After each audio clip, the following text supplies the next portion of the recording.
Alright, so we're back on the 2016 Veloster today. I have a track day in 4 days, so I'm going to check and the front brake pads. Actually, I'm going to go ahead and replace them.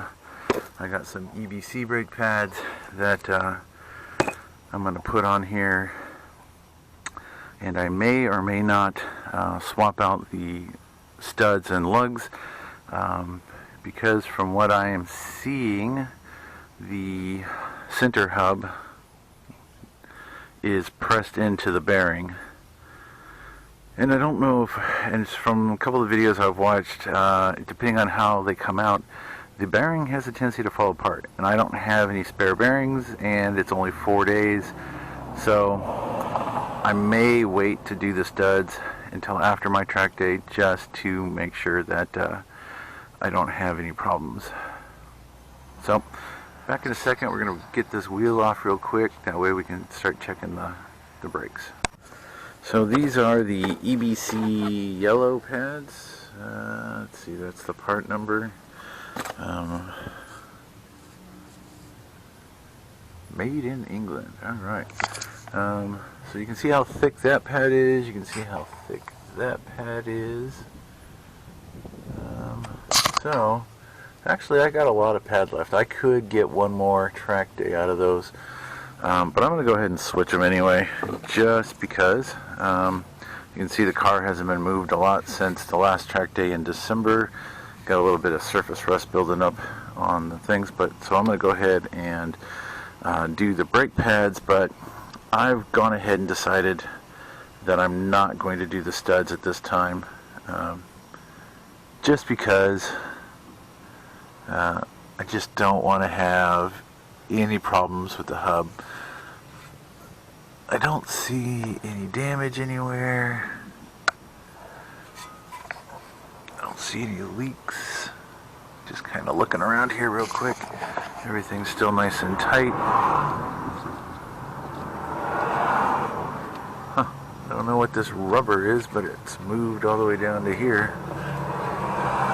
I guess that stops it from squeaking. Who knows why it's done that. Let's see. Alright.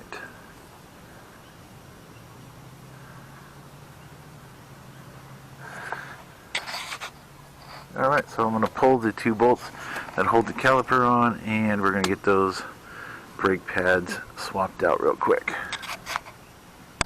Alright, two 14 mils. Those are the bolts that hold the caliper to the bracket. Now I just need to get a little bit of space so I can pull that up out of there. So the EBCs do have the little keeper holes, but they did not come with springs. Now I just replaced these springs when I put this set of pads on, so I'm just going to reuse them. But they are left and right. There's a squeaker on one pad. Actually, I think there's a squeaker on each pad. Alright, let's slide those pads out of there and see what we got. Alright, give you an idea about how much pad. So this set of pads, I think I have 2 track days on. You can tell the thickness difference, but look, we're almost, I don't know if you can tell, oh, that's almost half, double the thickness on the yellow one from what I have left. So track days do go through your brakes pretty quick. This pad's still good. There's no grooving or anything on it, so but I'm going to say it's about 50%. I would definitely burn through this on the next track day. So just going to switch over now to yellow pads, and we will call this a day. And there is 2 different ones. It just depends on how they're in the box. I picked up 2 that were the same, but yeah, there's one with the squeaker and there's one without. While looking for my C-clamp, I found an old set of pads. Yeah, I ran those all the way down. I don't know if you can see how tiny that is. There's like no meat left. Alright, so I need to get a little bit of a C-clamp action going on in here. Push the caliper back because it just doesn't clear. Alright, I just use a large C-clamp. This is a 6-inch old brake pad. Compress that thing. You don't have to go over nuts, just slowly do it. I don't normally add fluid. If my reservoir is low, it's usually an indication that you have a brake that's wearing or you have a leak. Don't ever add fluid. Adding fluid's not good.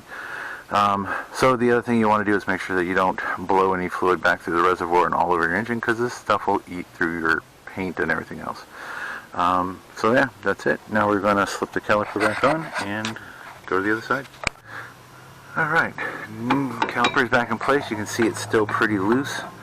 Normally what I do at this point is start the car up, step on the brakes, reseat this caliper.